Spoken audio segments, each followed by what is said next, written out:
Hi, I'm Duane Marino, and this motivational tip is called jealousy. I had really a life-changing lunch a few years ago with Girard.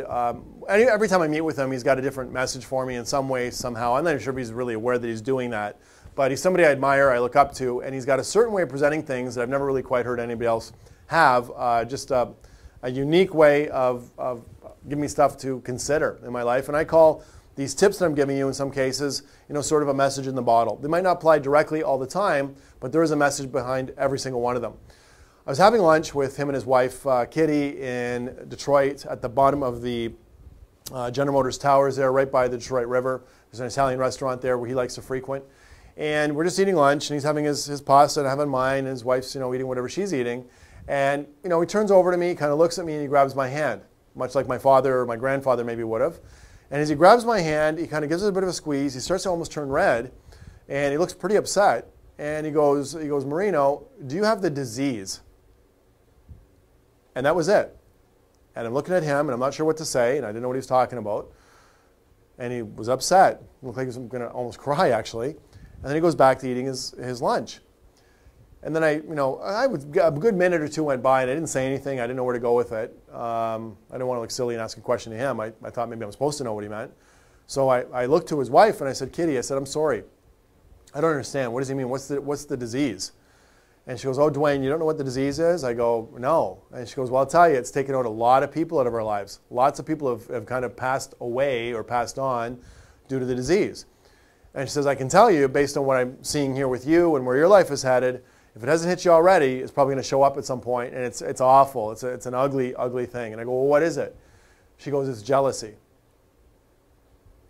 And I just kind of stopped. And I said, wow. And I turned to him, and I said, Joe, you don't know me that well yet. We've not done business yet together. And I said, but you're going to find this out clearly. And anybody that deals with me personally understands this. I said, Joe, I don't have the disease. As a matter of fact, I admire success. Extremely. And what I want to do is not only not be jealous of success, you or anyone else is more successful than I am. All I want to do is really study you and learn from you. I want to take a little piece of you or a little piece of the next person I meet at my next seminar or someplace in my personal life, and I want to take them with me. And jealousy has no place in my nervous system, my heart, or my head. I literally can't relate to it. So here's the problem with jealousy. Jealousy blinds you from how these people are actually being successful. You actually are kind of, robbing them from all their hard work and efforts that they put in to get wherever they're getting that you think maybe, you should have. If you're motivated to, do better so you can buy the bigger home on the street or the biggest boat, believe me, there's going to be some neighborhood you're going to drive through, has a bigger house.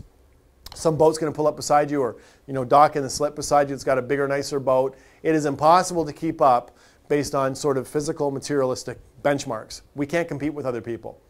But who you compete with is yourself. I guess the point is, you don't want to be jealous of other people and you don't want to compete with anybody else, but you like to learn from successful people for sure.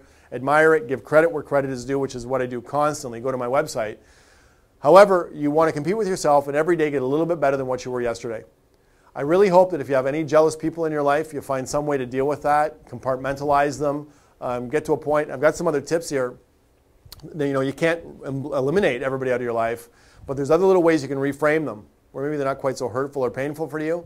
But if you've got any jealous people in your life, believe me, they're not in your corner. They're not on Team Duane or Team Joe or Team Jill or Team Habib or Team Hang or whatever your name is. They're not in your team.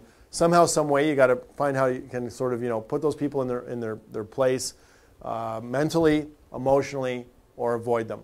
And please, I ask you this. Do not get jealous of anybody else and you perceive as doing a better job than you or has a bigger home or making more money. Find out how they got that if you want it, and then copy and emulate those things. So please, I'm praying for you to have a disease-free life for yourself personally and the people around you. But believe me, jealousy is very much a disease. And I had a conversation this morning on the phone here with a salesperson that's very successful, does 400 cars a year, and he was talking about how he doesn't always get the support that he should get, he thinks, from the dealership or the people around that work with him. He was giving me examples of how actually things are sometimes made difficult for him. And he goes, I hate to say, that they're jealous or whatever else. And I stopped him and I said, let me tell you, they are. And it's awful to say that, but they probably are, and that's just life. You have to deal with it. Let's hope for a disease-free life in all ways, including jealousy. I'm Duane. Use this tip. Think about it in your life for the next 7 days. And I'll see you on the next exercise or the next tip. Thank you.